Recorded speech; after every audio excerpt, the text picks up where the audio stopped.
함께 보신 하나님의 말씀은 사도행전 2장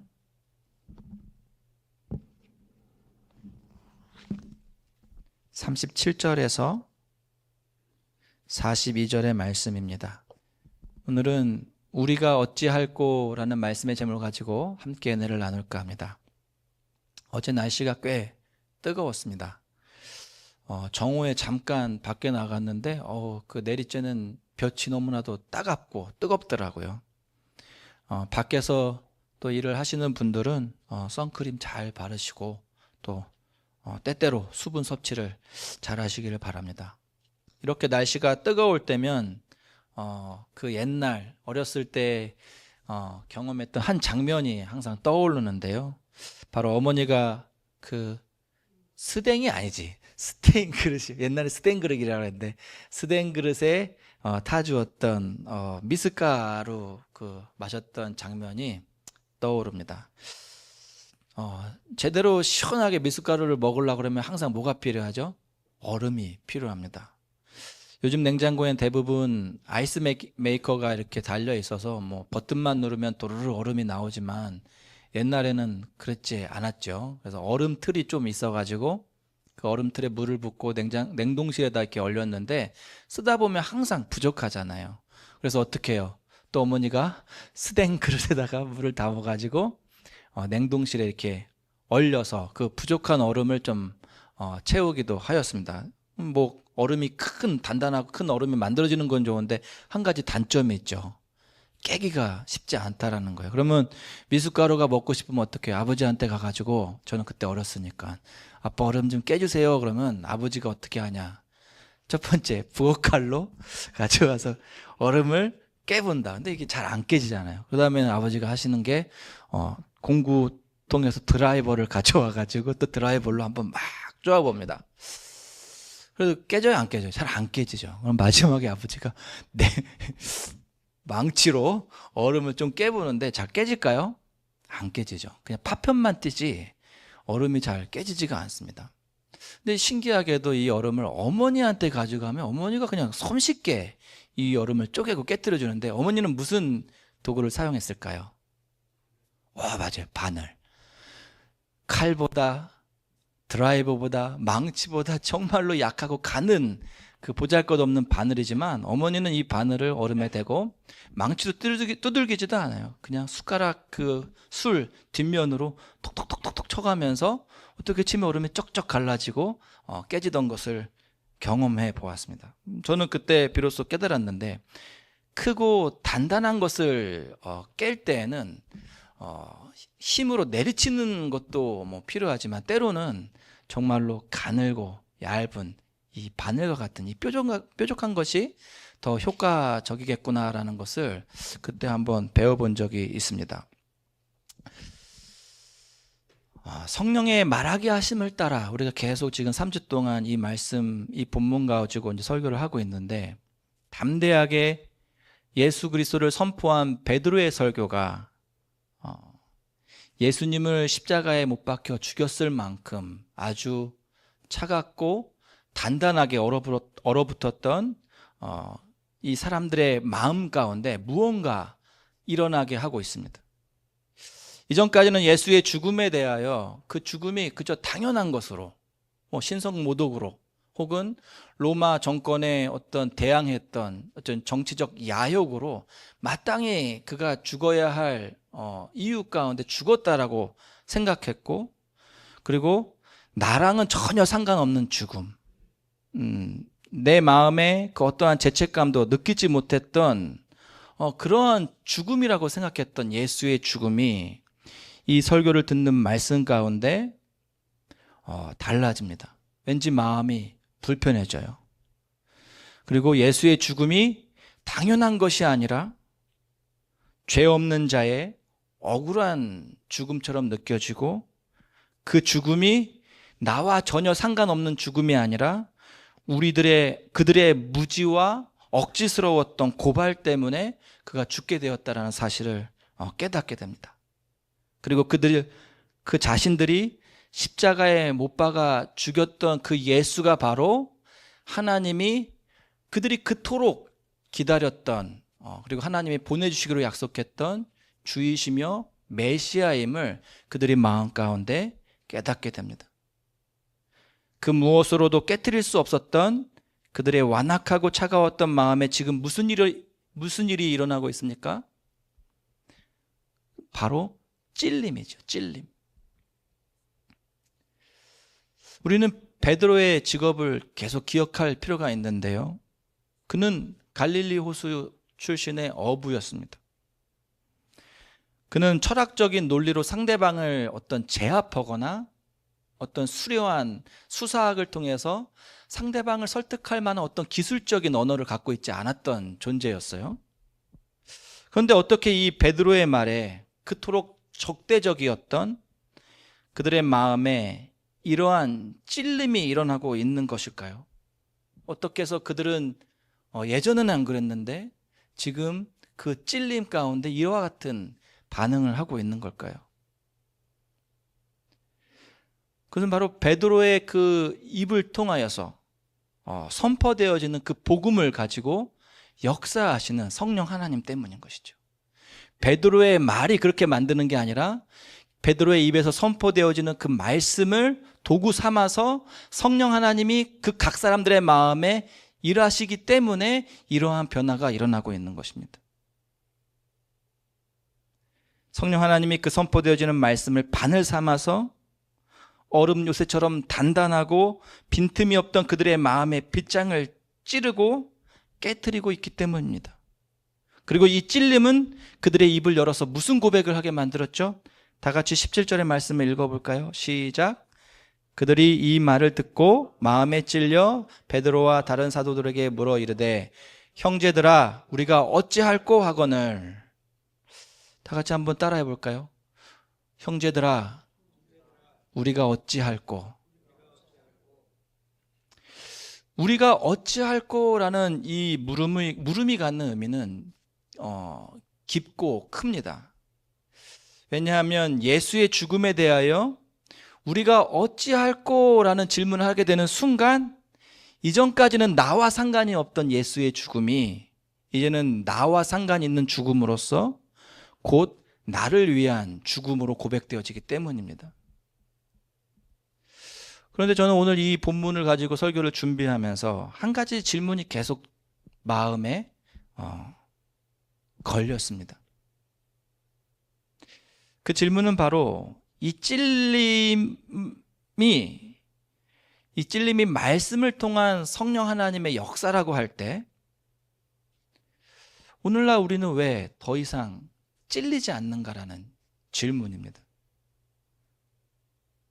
오순절 때 강림하셨던 성령 하나님은 여전히 우리 가운데 존재하고 계시죠. 그분이 그때 강림하고 사라진 게 아니잖아요. 그 이후로부터 쭉 우리와 함께 하십니다. 그리고 성령 하나님이 역사하실 때 그 도구로 사용하시는 하나님의 말씀이라는 것도 어때요? 말씀이 사라졌을까요? 아니죠. 여전히 우리 가운데 하나님의 말씀은 선포되고 있습니다.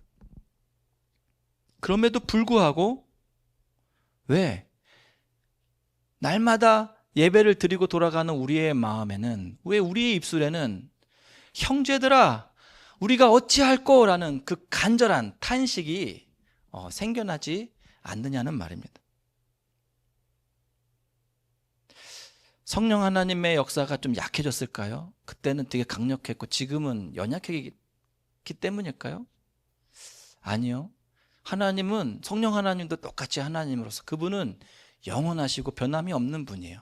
그분의 능력은 절대로 약해지지 않았어요. 지금도 동일한 능력으로 우리 가운데 임재해 계시고 역사하십니다. 그러면 매주일 선포되는 제 설교가 좀 부족해서일까요? 그건 충분히 가능성이 있는 유추인데, 그렇지만 제가 또 그것도 아니라고 힘주어서 강조할 수 있는 이유는 사실 우리가 말씀을 들을 수 있는 그 시간은 주일에 한 번만이 아니잖아요. 요즘은 어때요? 유튜브만 틀면 정말로 훌륭한 목사님들의 정말로 은혜로운 그러한 말씀들을 우리가 얼마든지 들을 수가 있습니다.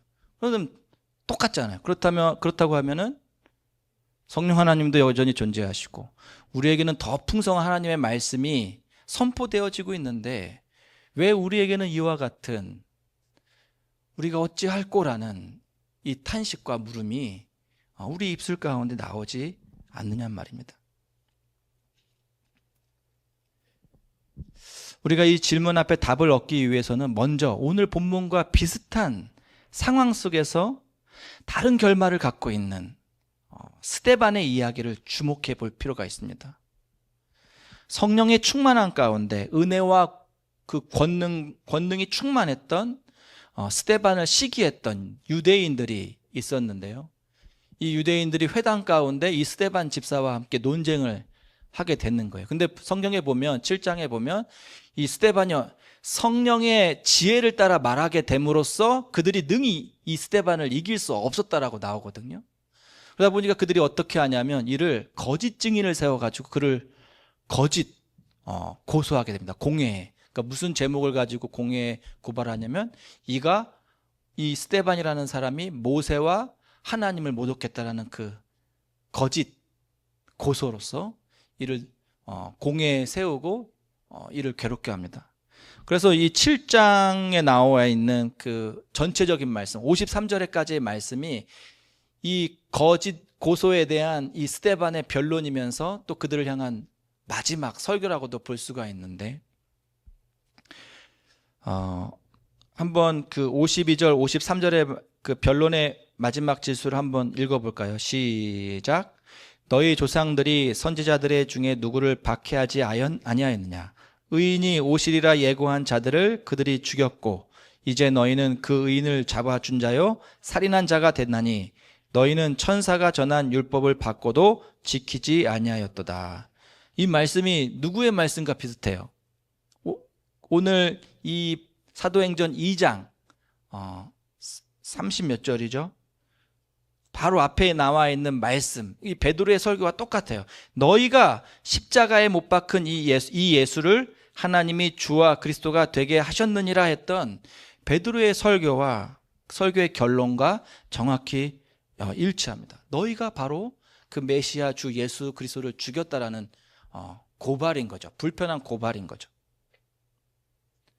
그리고 스데반 집사의 설교 앞에서 서 있던 자들도 이 말씀에 대한 반응으로서 똑같이 반응하는데 무슨 반응이 일어나요? 찔림이 일어나요. 찔림. 아니 원어적 의미로 볼 때 스데반의 설교 앞에 찔림을 당했던 이 사람들의 찔림은 훨씬 더 괴롭고 고통스러운 거였어요. 그러나 그 찔림에 대한 반응은 오늘 이 본문에 나와 있는 사람들과 완전히 다른데요.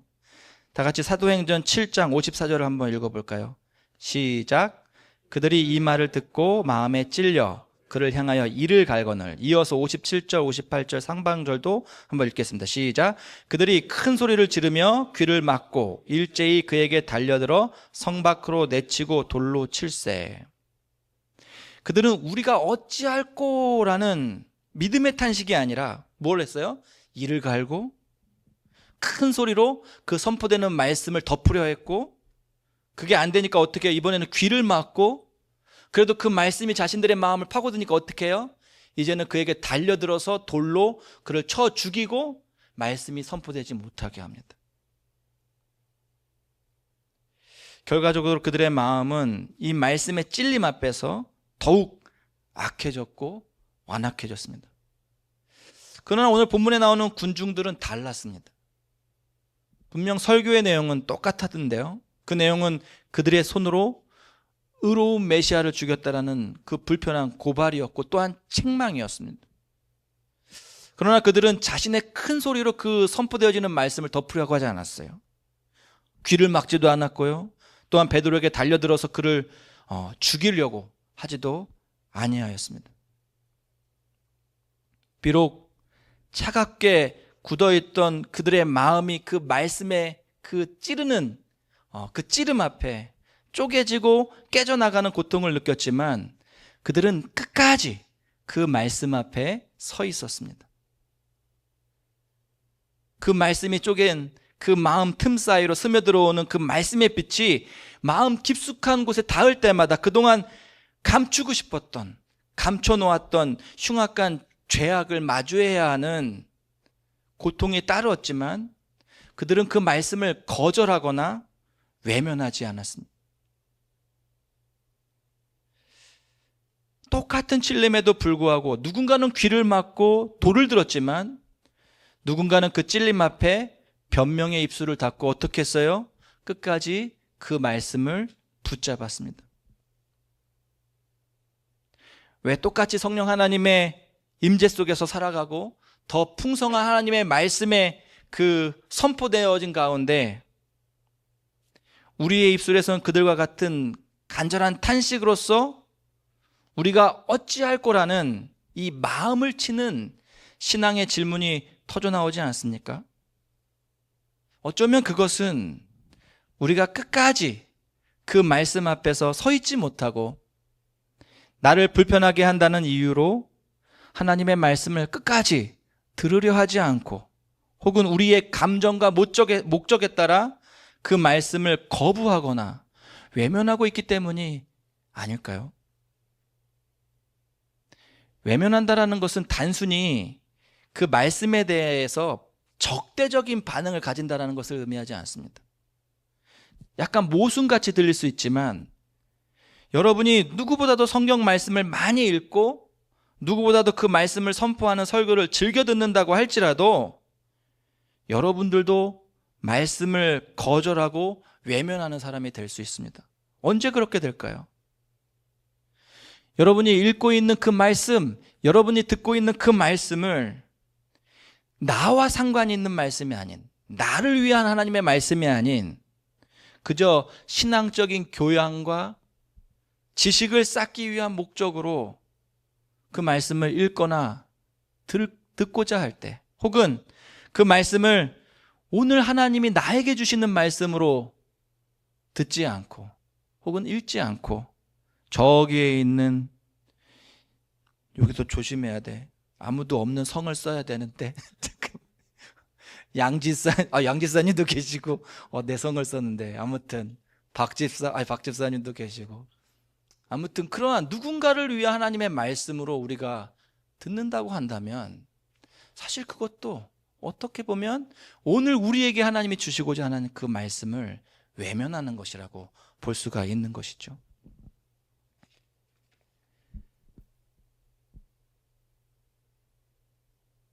그런 자들의 입술에서는 결코 우리가 어찌할 거라는 탄식이 나오지 않습니다.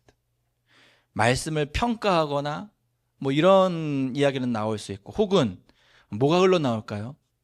타인을 향한 정죄라든지 비판이 나오지만 형제들아 내가 어찌할꼬, 우리가 어찌할 거라는 그 탄식 섞인 질문과 하나님 앞에 그 진지한 마음을 치는 그 물음은 흘러나오지 않습니다. 다 같이 37절을 한번 읽어보겠습니다. 시작.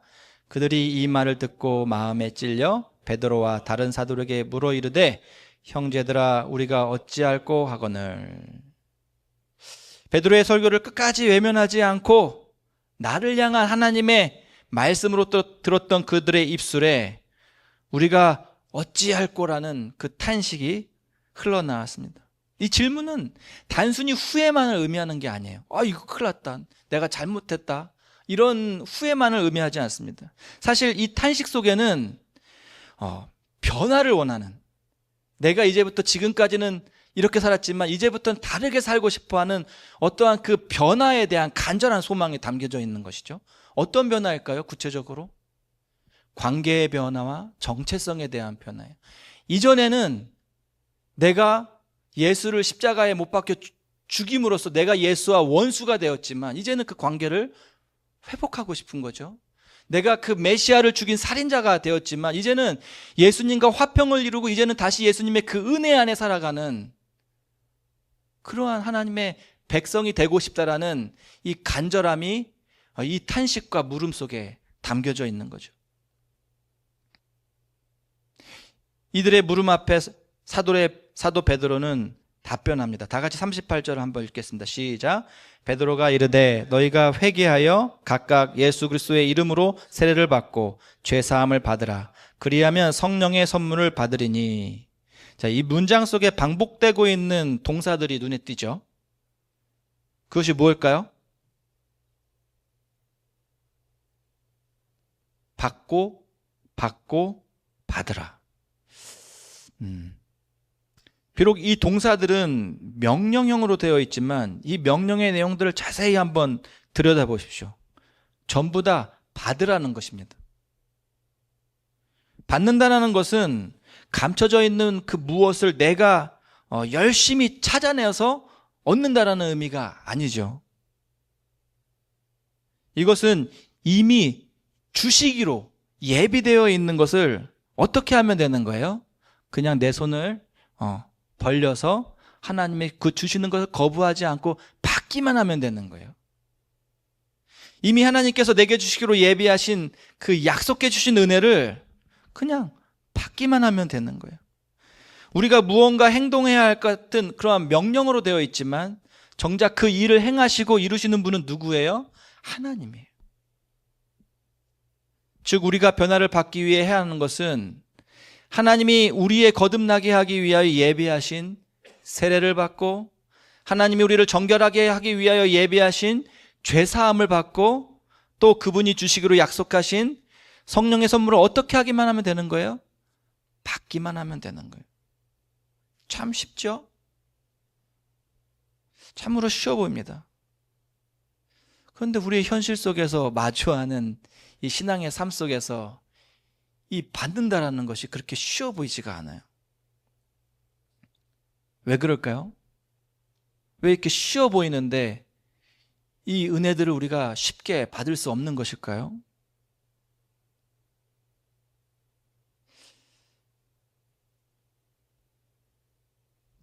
이 하나님의 큰 은혜의 선물들을 받으려면 어떻게 해야 돼요?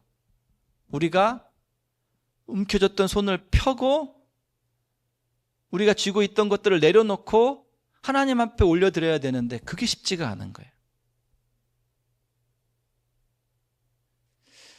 왜 쉽지 않을까요? 왜냐하면 그 움켜진 손 안에는 우리가 가치 있다라고 여기고 있는 쉽게 놓아버릴 수 없는 소유들, 누군가에게 그것은 진짜 소유가 될 수가 있고 누군가에게 그것은 그가 열심히 이루어 놓은 어떠한 성공이라든지 업적이라든지 노력일 수가 있고 또 누군가에게는 정말로 잃고 싶지 않은 자신의 어떤 자존심이라든지 명예일 수가 있는 것이죠. 그러므로 이게 쉽지가 않아요. 이걸 받으려면 이것들을 내려놔야 되는데 그리고 하나님 앞에 나의 빈손을 올려드리고 하나님이 주시는 그것들을 붙잡아야 되는데 나의 가치관이 나의 생각이 이것들을 여전히 귀하게 여기고 하나님의 말씀보다 하나님의 은혜보다 이것들을 더 소중하게 여기기 때문에 우리는 쉽게 이것들을 포기하고 하나님의 은혜를 받을 수가 없는 것이죠. 그런 의미에서 38절에 반복적으로 나오고 있는 받으라 라는 이 명령을 이끌고 있는 또 하나의 동사가 있죠. 그게 뭔가요? 회개하여 이 하나님의 세례를 받고 회개하여 하나님의 이 죄사함을 받고 성령의 선물을 받으라고 말씀하시는 것이죠. 그런 의미에서 이 회개하다라는 이 동사를 조금 새롭게 한번 해석해 볼 수가 있는데 이거는 절대적인 것은 아니고 이 본문 가운데 우리가 회개한다라는 것이 무엇일까라는 걸 고민해 볼 때 그것은 당연히 돌이키다라는 의미도 있지만 이거는 그런 거예요. 우리가 움켜쥐고 있던 이 손들, 우리가 가치 있다고 여겼던 것들을 내려놓고 하나님을 향하여서 손을 올려드리는 것. 어쩌면 이게 우리가 이 말씀의 은혜를 받기 위해서 이루어야 할 회개가 아닐까요? 세례를 받는다라는 것은 나는 죽고 예수로 사는 것을 결심한다는 의미입니다. 죄사함을 받는다는 것도 마찬가지죠. 대속해 주시는 예수님의 은혜로 우리가 거룩해지고 새 사람이 되는 것입니다. 성령을 선물로 받는다라는 것은 결국 그렇게 새롭게 된 인생을 일회적인 체험으로 끝내지 않고 어떻게 하겠다라는 거예요?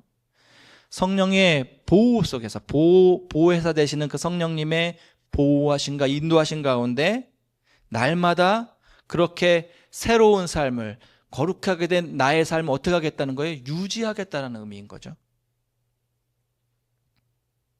그리고 이와 같은 삶을 살기 위해서 뭐가 필요한 거예요? 날마다 우리의 손을 펴서 하나님을 붙잡는 회개의 삶이 필요한 것입니다. 근데 여러분 오해하시면 안 돼요. 그렇다고 이 말이 우리에게 날마다 새로운 세례와 날마다 새로운 구원이 필요하다는 뜻은 아닙니다. 왜냐하면 우리는 예수 그리스도가 이루신 그 한 번의 구원으로 충분하기 때문입니다. 그러나 우리는 여전히 어디에 살고 있죠? 이 세대 속에 살고 있습니다. 이 세대는 어떠한 곳이에요? 끊임없이 하나님의 은혜가 아닌 무엇과 무엇으로 살아가라고 도전하는 세상입니까? 너의 열심과 너의 노력과 너의 성공으로 그렇게 이루고 성공을 이루고 구원을 이루며 살아가라고 우리를 유혹합니다. 마치 이 세상은 기울어져 있는 운동장과 같아요. 근데 기울어져 있을 뿐만 아니라 미끄러운. 그러면 가만히 있으면 어떻게 될까요? 어쩔 수 없이 유혹 가운데 끌려가고 휩쓸려가고 넘어질 수밖에 없는 이러한 세대가, 이 세상이 바로 이 세대입니다. 그러므로 우리는 계속해서 어떻게 해야 되냐면 하나님의 말씀 앞으로 나와서 불편할지라도 내 마음을 찌르게 할지라도 어떻게 해야 돼요? 계속해서 말씀 앞으로 나아가고 말씀의 이끌림을 받고 우리의 마음을 새롭게 하고 회개하고 우리를 새롭게 하시는 그 하나님의 은혜를 우리가 날마다 받아야 하는 것이죠. 우리의 신앙의 삶 속에서 왜 우리가 어찌할꼬 라는 그런 탄식이 나오지 않습니까? 그것은 끝까지 말씀 앞에 마주서는 어떤 두 번째 의미로서 하나님의 말씀 앞에 계속해서 서 있는다는 두 번째 의미로서 우리가 호흡하듯 반복적으로 하나님의 말씀 앞에 서지 않기 때문입니다.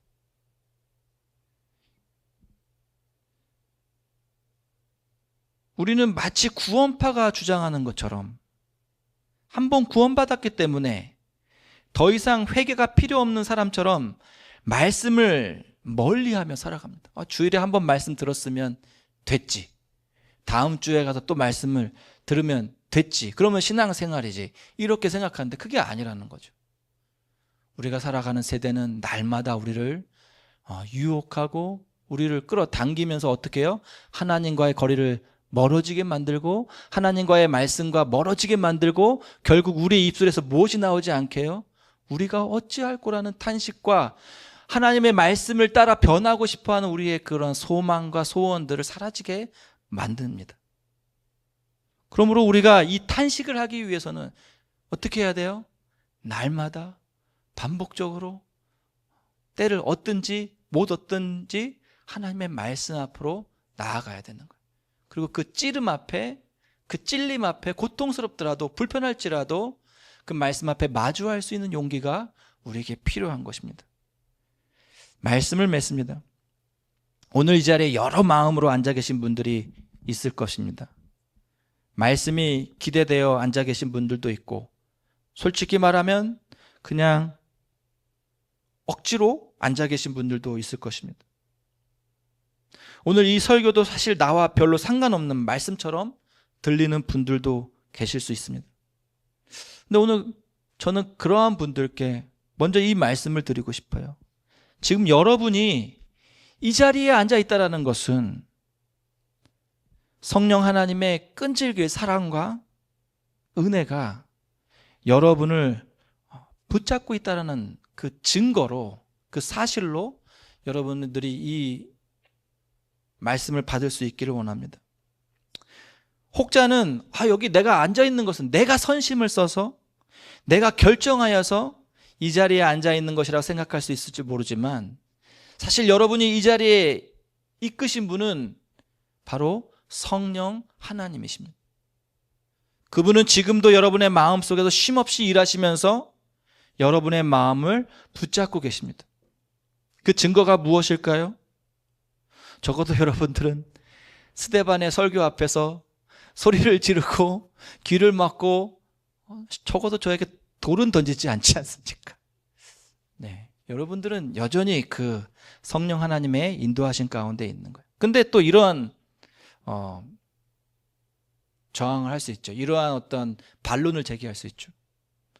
야, 정말로 성령 하나님이 나와 함께 하시고 지금 내 삶 속에서 이 말씀을 통해 역사하고 있다고 한다면 왜 나는 하나님의 그 말씀 앞에 완전히 순복되지 않고 완전히 정복당하지 않습니까? 그러면서 성령 하나님의 능력을 의심하고 계시는 분들도 있을지 모르겠습니다. 그러나 그것은 결코 성령 하나님의 능력이 저항하는 여러분의 능력보다 약하기 때문이 아니에요. 여러분 이 사실을 아셔야 됩니다. 성령 하나님은 지금도 하나님의 말씀을 가지고 그것을 바늘 삼아서 여러분들의 마음을 이렇게 톡톡톡톡톡톡 젠틀하게 치고 계세요. 왜냐하면 우리 성령 하나님은 인격적인 하나님이에요. 성령 하나님은 억지로 우리의 마음을 열려고 하지 않습니다. 칼로 우리의 마음을 쪼개거나 드라이버로 우리의 마음을 막 뭐라고 하죠? 쪼개거나 망치로 우리의 마음을 막 두들기면서 억지로 우리의 마음을 열지 않고요. 어떻게 하셔요? 계속 말씀으로 우리의 마음을 두드리시면서 우리가 말씀 앞에 설 수 있기를 기다리시고 끊임없이 우리를 이끄십니다. 그러므로 바라옵기는 말씀으로 우리의 마음의 문을 두드리시는 성령 하나님의 그 초청 앞에 여러분의 옷깃을 단단히 붙잡고 그 어떤 말씀도 내 삶 속으로 들어오지 못하게 나를 막는 것이 아니라 움켜잡았던 나의 손을 펴고 오히려 하나님 앞에 그 두 손을 올려드리며 하나님의 말씀을 사모하고 받을 수 있는 저와 여러분이 될 수 있기를 원합니다. 그래서 아침에 눈을 뜰 때에는 하나님, 오늘 내가 어떻게 살아야 되겠습니까? 라고 질문하고 또 하루의 일과가 끝나고 집에 돌아왔을 때는 잠자리에 들기 전에 어떻게 해야 돼요? 하나님의 말씀을 붙잡고 하나님, 우리가 어찌할꼬? 하나님, 내가 어찌할꼬? 내가 어떻게 하나님과 더 가까이 갈 수 있겠습니까? 내가 하나님과의 그 관계를 더 친밀한 깊은 관계 속으로 들어갈 수 있겠습니까? 어떻게 여전히 변하지 않는 이 죄된 나의 옛사람을 벗을 수 있겠습니까? 라고 고민하고 탄식하고 질문하며 날마다 하나님 앞에 가까이 나갈 수 있는, 그리고 하나님의 말씀 앞에 살아 반응할 수 있는 저와 여러분이 될 수 있기를 주님의 이름으로 소원합니다. 기도하시겠습니다.